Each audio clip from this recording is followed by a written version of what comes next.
Hey guys, Life of Chris here. Today I'm going to be talking about saving your money. Just like a tip so everybody knows, especially young dads, I don't know, maybe doing trades or just in general. Nothing in life is guaranteed, and you never know when there's a rainy day, or a lot of times there's a rainy day coming.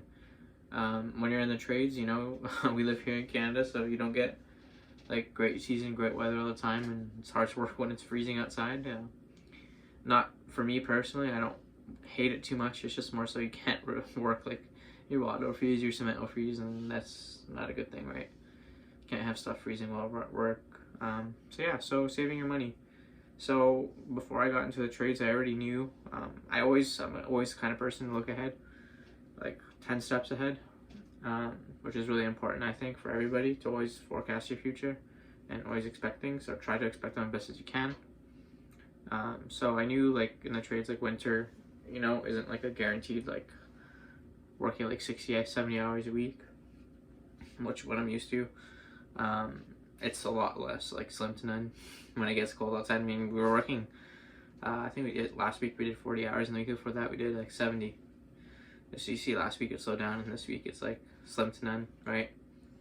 So during the summer months when I was racking up those hours, 60, 70 hours a week, you always put money away, right? Because I find it like really important, because I want to have like at least like 4 to 6 months saved up, so I don't have to do anything really at all. Obviously you shouldn't just rely on your savings and drain them absolutely, which is why I'm going to probably be doing something else, probably another trade or something, laboring, or I don't know, we'll see what comes up for the next little meantime until things get busy with the trade that I like, masonry stuff.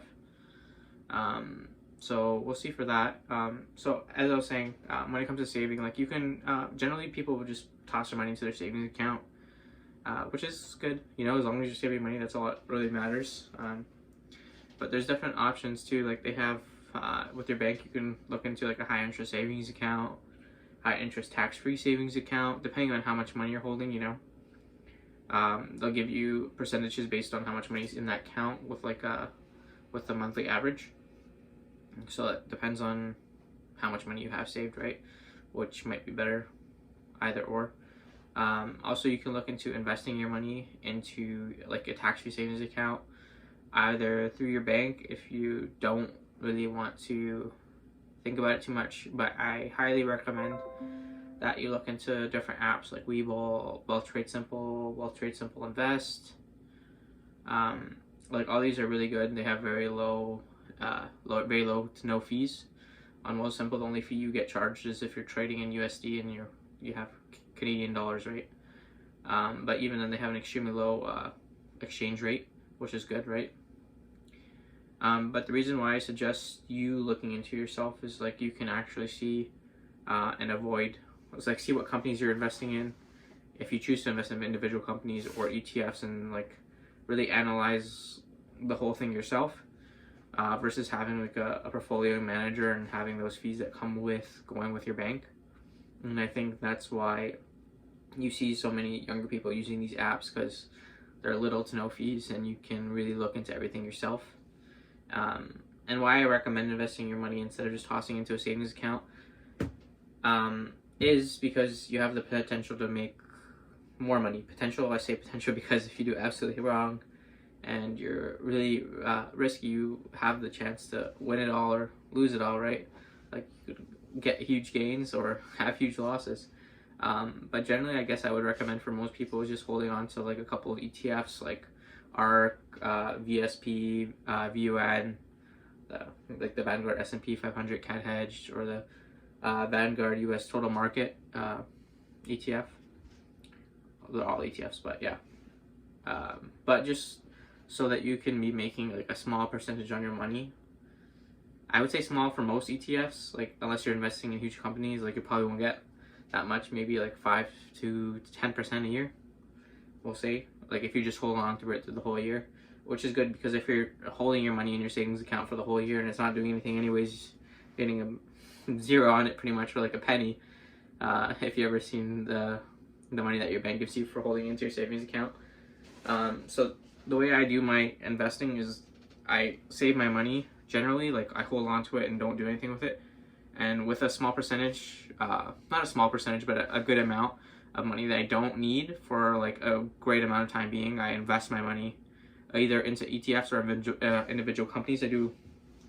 I'd say maybe like 70-30, 70% ETFs and 30% individual companies, which I do research and watch videos, analyze myself, and I have really faith in these companies over the next couple months to years, and I invest in those companies. But other than that, I just hold my money into ETFs, which is a safe call. So back onto like investing and saving your money and work in general. A lot of people, like what I was saying before, is just blow all their money. Like they save money to hang out for like the next couple months, and just blow through it all, but and then start again from zero the next year. But if possible, like if you don't have like a lot of excess money saved, if you were to like stay off or stay home for 2 months, you'd be back at zero again. I recommend bridging yourself into like another kind of work, like even if it pays less, like putting your ego aside and just working and grinding it out, so you're not spending through all your money and not starting again from ground zero every single year you go through a bad season, right? It's coming. But yeah, so that was my today's video, guys. I hope you guys learned a little bit of something. If you want me to go a little bit more into what I hold on to right now in my stocks, or how I generally save money, like how I calculate everything I'm putting away per month, or how to like budget stuff, anything like that along with money terms. If you guys want to know more, let me know, and maybe I'll make a little bit more of a detailed video, pull the whiteboard in the background, draw stuff up for you guys. So if you guys are interested, let me know, and yeah, hopefully I'll see you guys in the next couple days. Peace.